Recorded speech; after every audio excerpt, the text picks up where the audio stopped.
దేశీయ స్టాక్ మార్కెట్లో భారీ లాభాల్లో కొనసాగుతున్నాయి. ఆటోమొబైల్, ఐటీ, ఎఫ్ఎంసీజీ, రియాలిటీ రంగాల్లో కొనుగోలు సూచీలను లాభాల బాటలో నడిపిస్తున్నాయి. అంతర్జాతీయంగా ముడి చమురు ధరలు తగ్గడం, ప్రధాన ఆసియా మార్కెట్లన్నీ లాభాల బాటలో సాగుతూ ఉండడం పాజిటివ్ గా మారాయి. ఇక మరోవైపు 4వ త్రైమాసికంలో కంపెనీలు వెల్లడిస్తున్న ఫలితాలు కూడా సానుకూలంగా ఉండడం కలిసొస్తుంది. దీంతో ప్రస్తుతం సెన్సెక్స్, నిఫ్టీ భారీ లాభాల్లో కదలాడుతున్నాయి. ఇక Maruti Suzuki India, Tata Motors passenger vehicle, అలాగే ఐషర్ మోటార్స్ నిఫ్టీ 50 ఇండెక్స్ లో టాప్ గెయినర్స్ గా నిలిచాయి. సెన్సెక్స్ తో మారుతి సుజుకి, అలాగే Bharti Airtel, Reliance Industries, Tech Mahindra and Mahindra top gainers గా నిలిచాయి.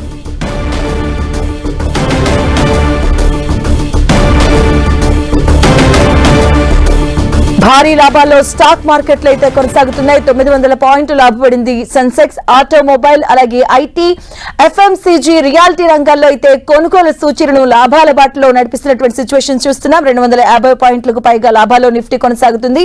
లాభాలు చూస్తే Maruti Suzuki India, Tata Motors, Eicher Motors షేర్లు లాభాల బాట కనిపిస్తూ ఉన్నాయి. అంతర్జాతీయంగా ముడి చమురు ధరలు తగ్గడం, అలాగే ప్రధాన ఆసియా మార్కెట్లన్నీ కూడా లాభాల బాటలో సాగుతూ ఉండడంతో ఇక పాజిటివ్ గా మారాయి. దీనికి మరోవైపు 4వ త్రైమాసికంలో కంపెనీలు వెల్లడిస్తున్నటువంటి ఫలితాలు కూడా దీనికి సానుకూలంగా ఉండడంతో కలిసొస్తుంది.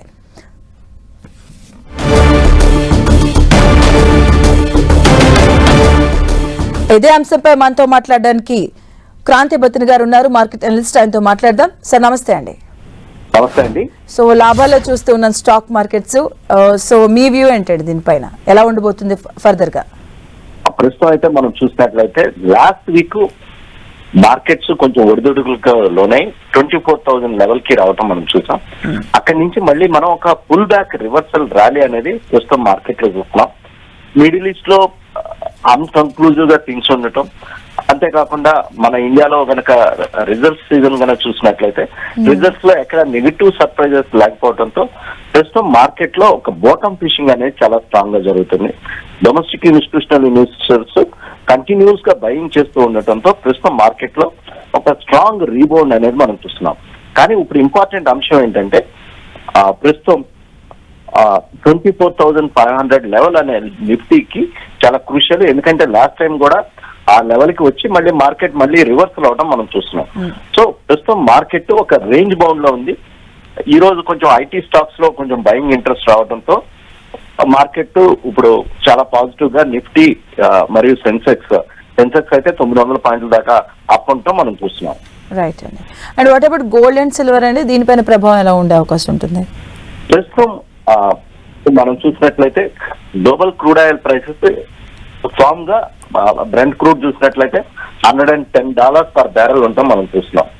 Global crude oil prices cool of అయ్యే అంత కాలం గోల్డ్ అండ్ సిల్వర్ ఒక రేంజ్ బౌండ్ లోనే ఉండడానికి అవకాశం ఉందండి. ఎందుకంటే క్రూడ్ ఆయిల్ కనుక అప్ ట్రెండ్ లో కనుకుంటే కనుక డాలర్ కి డిమాండ్ ఎక్కువ ఉంటుంది. డాలర్ కి డిమాండ్ ఎక్కువ ఉంటే కనుక గోల్డ్ అండ్ సిల్వర్ కి డిమాండ్ చాలా మోడెస్ట్ గా ఉంటుంది. ఓకే అండి, థ్యాంక్ యూ సో మచ్ అండి క్రాంతి గారు.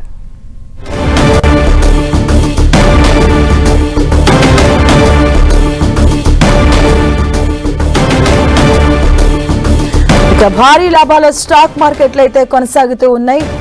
చూస్తున్న నిఫ్టీ, సెన్సెక్స్ కూడా భారీ లాభాల్లో కొనసాగుతుంది. 900 పాయింట్లు లాభపడి సెన్సెక్స్ కొనసాగుతూ ఉంది, మనం చూస్తూ ఉన్నాం. అలాగే 250 పాయింట్లు నిఫ్టీ కొనసాగుతూ ఉంది. మరోవైపు లాభంలో కొనసాగుతున్నాయి. 200 పాయింట్లకు పైగా లాభంలో నిఫ్టీ కొనసాగుతున్నాయి. భారీ లాభాల్లో అయితే స్టాక్ మార్కెట్లు అయితే కొనసాగుతున్నాయి. లాభాల్లో మారుతి సుజుకి ఇండియా, అలాగే టాటా మోటార్స్, ఐషర్ మోటార్స్ షేర్లు కనిపిస్తున్నాయి.